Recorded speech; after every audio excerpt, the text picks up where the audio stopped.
کرنے کا مجھے موقع دیا۔ بدقسمتی سے جو میں بات کہنے جا رہا ہوں، پاکستان کی تاریخ میں ایسے عناصر، ایسے موقع بہت کم آئے ہیں۔ لوگ فتنہ فساد کرتے آئے، مگر کوئی خود کو مسلمان کہے، اور ذرا وہ دکھائیے جی ان کو۔ جب جنگ بدر ہوئی تھی، نوجوانوں، میری پوری کوشش ہے کہ میں اپنے نبی صلی اللہ علیہ وسلم کی، آپ کو ان کی زندگی، ان کی سیرت سے آپ کو بھی آزاد کروں، کیونکہ ہم ابھی تک حقیقی طور پہ آزاد نہیں ہوئے۔ جب جنگ بدر ہوئی تھی تو 313 تھے لڑنے والے، باقی ڈرتے تھے لڑنے کے لیے، باقی ڈرتے تھے لڑنے کے لیے، باقی ڈرتے تھے لڑنے کے لیے۔ ان کے جب اب اللہ کے حبیب تھے، اللہ قرآن میں کہتا ہے میرے حبیب تھے، لیکن ان کو جب مشکل وقت 10 سال میں صرف 40 لوگ مسلمان ہوئے تھے، کیا کیا مشکلوں کا سامنا نہیں کرنا پڑا۔ لوگوں نے مذاق اڑایا، ذلیل کیا، آسٹرسائز کیا، ذلیل کیا، آسٹرسائز کیا۔ پیغمبر اللہ کے آئے، لیکن وہ ہیومن ہسٹری میں ان کا ذکر ہی نہیں ہے، بڑا کم ذکر ہے۔ حضرت موسیٰ کا ہے، لیکن حضرت عیسیٰ کا تو ہسٹری میں ذکر نہیں ہے۔ تو میں سمجھتا تھا کہ اللہ مجھے بھی مشکل وقت سے گزار رہا ہے، میری تیاری کروا رہا ہے، جس طرح اس نے نبی کی تیاری کروائی، میری تیاری کروا رہا ہے جس طرح اس نے نبی کی تیاری کروائی۔ میرا کوئی ایمان نہیں تھا اللہ میں، میرا کوئی ایمان نہیں تھا اللہ میں، میرا کوئی ایمان نہیں تھا اللہ میں۔ میں جس طرح مسلمان ہوتے ہیں، جمعے کی نماز پڑھ لی تو کبھی صبح کی نماز، کوئی روزہ رکھ لیا تو پاکستان میں نہیں تو نہیں رکھا، میرا ایمان نہیں تھا اللہ میں، میرا ایمان نہیں تھا اللہ میں، میرا ایمان نہیں تھا اللہ میں۔ جو میاں والی کی گرمی ہے، میں آپ کو یقین دلاتا ہوں کہ خدا نہ خواستہ اگر اللہ نے مجھے دوزخ میں بھیج دیا، مجھے گرمی نہیں لگے گی، دوزخ میں بھیج دیا مجھے گرمی نہیں لگے گی۔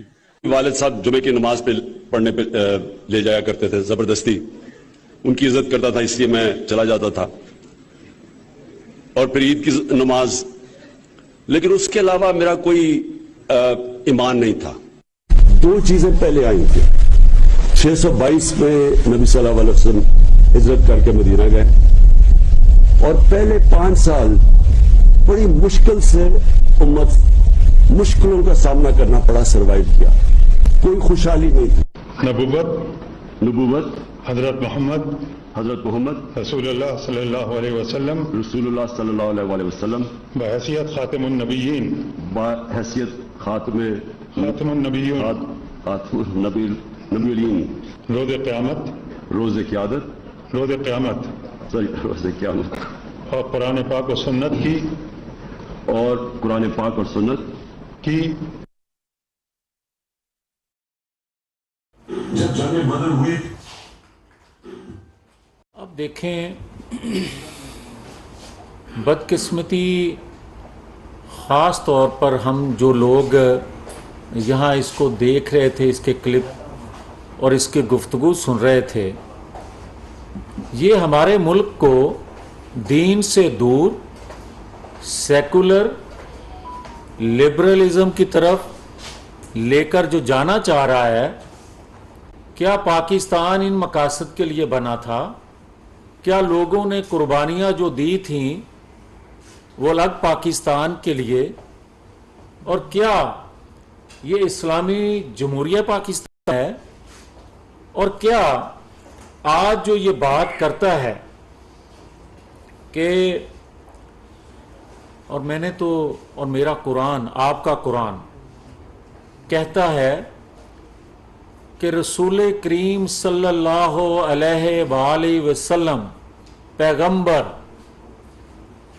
قرآن کہتا ہے کہ ان کی سیرت، ان کی زندگی آپ کے لیے ایک بہترین نمونہ ہے، اور یہ کہہ رہا ہے کہ میں رسول کریم صلی اللہ علیہ وآلہ وسلم کی سیرت سے، تعلیمات سے آپ کو آزاد کراؤں گا۔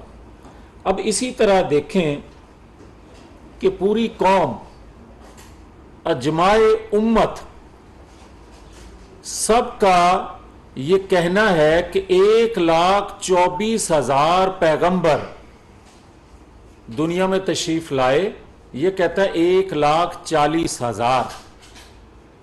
یہ کہتا ہے کہ حضرت عیسیٰ علیہ السلام کا تو ذکر نہیں ہے کہیں، جبکہ ہمارا قرآن پاک کہتا ہے کہ حضرت عیسیٰ علیہ السلام نے کہا کہ میرے بعد جو پیغمبر آئیں گے ان کا نام احمد ہوگا. اور آپ یہ دیکھیں کہ ہمارے قرآن میں ایک پوری سورت مریم وہ حضرت عیسیٰ علیہ السلام کے حوالے سے ہے. تو پھر یہ کہتا ہے کہ اگر کوئی شخص، خاص طور پر جو ابھی کلپ آپ نے دیکھا، جو اوت کے وقت یہ خاتم النبیین نہیں کہہ سکتا تھا اور جو اوپر سے چہرے سے مسکرا رہا تھا، اس کی مسکراہٹ کیا بتا رہی تھی؟ آپ یہ دیکھیں کہ یہ کہتا ہے کہ جس نے میری بات کو انڈوس نہ کیا، حمایت نہ کی، میرے پیغام کو آگے نہ پہنچایا، اس نے شرک کیا. جبکہ اللہ کی صفات میں کسی اللہ کے بنائے ہوئے بندے کو شامل کرنا ہی ایک شرک ہے. اور حقائق یہ ہیں کہ ہر نبی، ہر پیغمبر جب آیا تو اس نے پہلی دعوت شرک کو رد کرنے کی دی. اور اس کے وزیر یہ کہتے ہیں کہ قبر میں پوچھا جائے گا، سوال ہوگا کہ آپ نے عمران خان کی حمایت کی یا نہیں. تو پھر اسلام کی بنیادی چیزوں پر جو وار کیا جا رہا ہے، یہ قادیانیت کو پروان چڑھایا جا رہا ہے. نیا پاکستان جب اس نے بنایا تو کیا کراچی میں قادیانیوں کا ہر یونٹ متحرک نہیں ہوا تھا؟ کیا یہ محض اتفاق تھا؟ اور کیا ایک پروفیسر کے دباؤ میں لاہور مینجمنٹ یونیورسٹی کے طلباء کو سرکاری پروٹوکول سے ربوہ لے کر جانا اور وہاں قادیانیوں سے ان طلباء کو زبردستی دباؤ میں لا کر یکجہتی کا اظہار کرنا، کیا یہ بھی محض اتفاق تھا؟ اور کیا عمران خان غیر ملکی میڈیا کو اقتدار میں آنے سے پہلے یہ کہتا نہیں تھا کہ میں اقتدار میں آیا تو قادیانیوں کو مذہبی آزادی ہوگی؟ ہر ادارہ وہ سوچے اور اپنا رول ادا کرے. یہ فتنہ اگر چل نکلا تو پاکستان میں ایسی خون ریزی ہوگی، ایمان رکھنے والے اور کمزور ایمان کے ان کے درمیان جو یہ چاہتا ہے.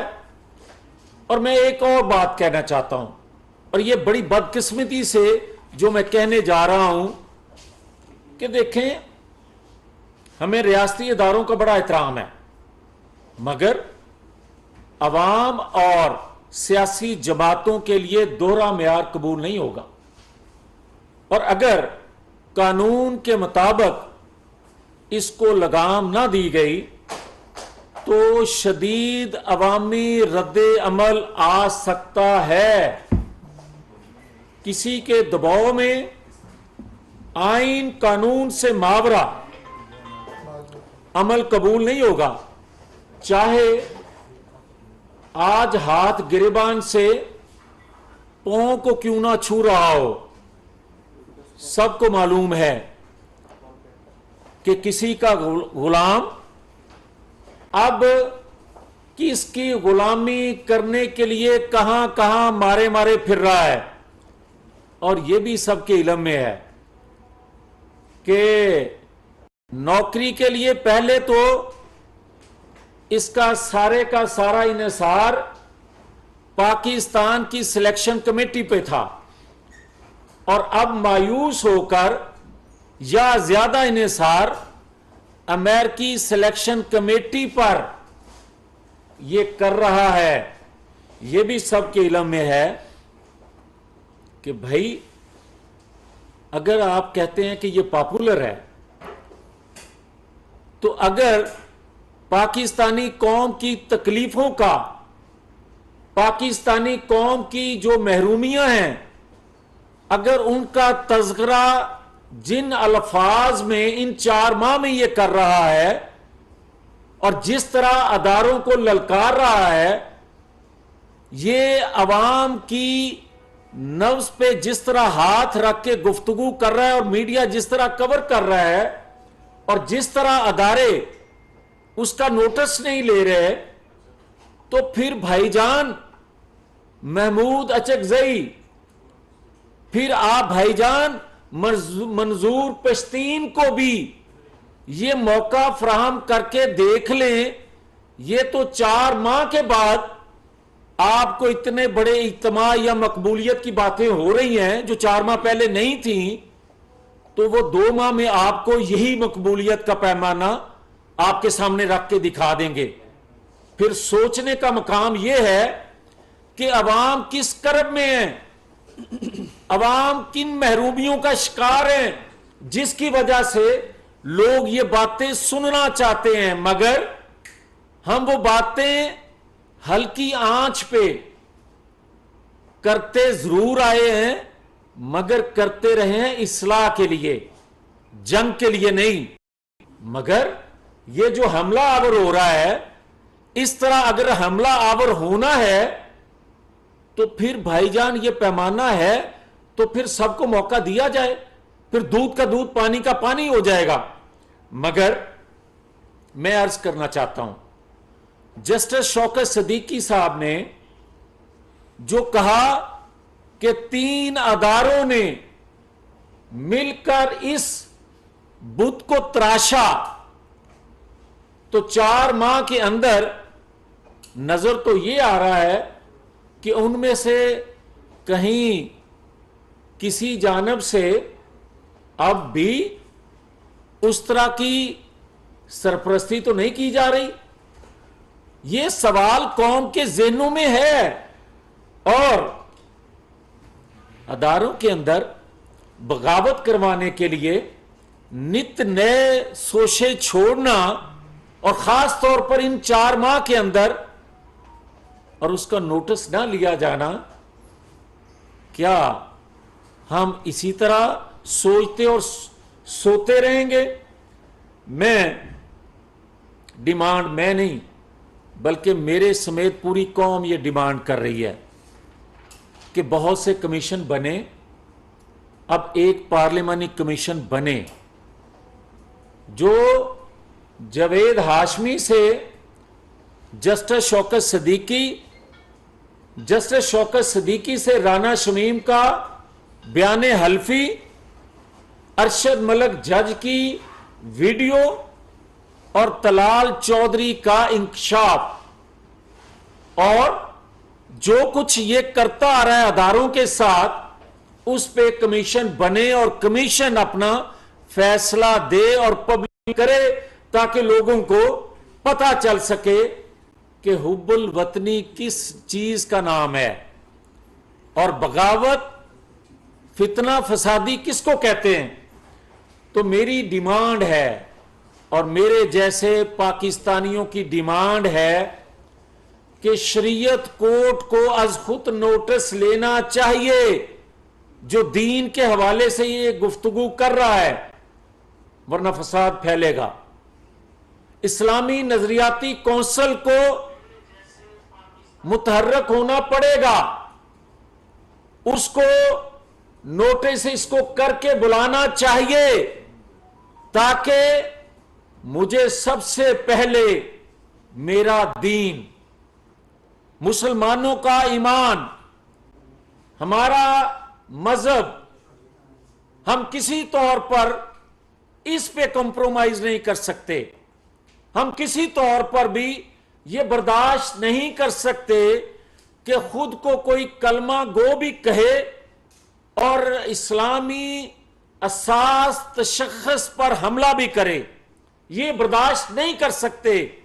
اور اسی طرح ہم یہ ڈیمانڈ کر رہے ہیں کہ جہاں آپ اسلامی نظریاتی کونسل اس کا نوٹس لے، جید علماء اکرام، تمام مکاتب فکر کے مفتی اعظم اور پارلیمانی کمیشن فی الفور بنے اور اس سے پوچھے کہ اب سی وی لے کر کن غیر ملکی آقاؤں کے پیچھے گھوم رہے ہو، کس سے آزادی اور کس کی غلامی کر رہے ہو، اور کیا پاکستان کے ادارے تمہیں کب تک لاڈلا رکھیں گے، کب کوئی این آر او آپ کو دے گا.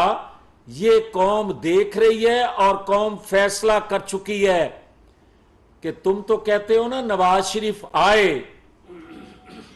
تم اگر ان حرکتوں سے باز نہ آئے تو پھر کسی نے نوٹس بھی نہ لیا تو تم باہر نکل کے دیکھنا نواز شریف آ رہا ہے اور پاکستانی قوم جس طرح اس کے استقبال کے لیے جائے گی تمہیں چھپنے کی کہیں جگہ نہیں ملے گی. بہت شکریہ.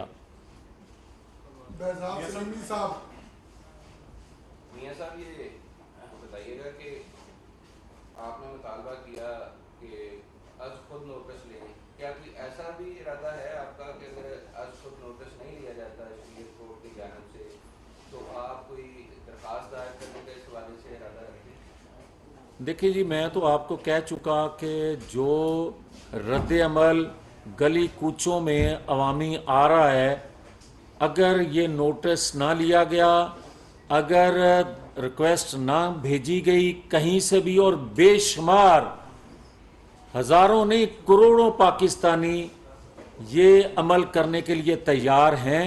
ہم چاہتے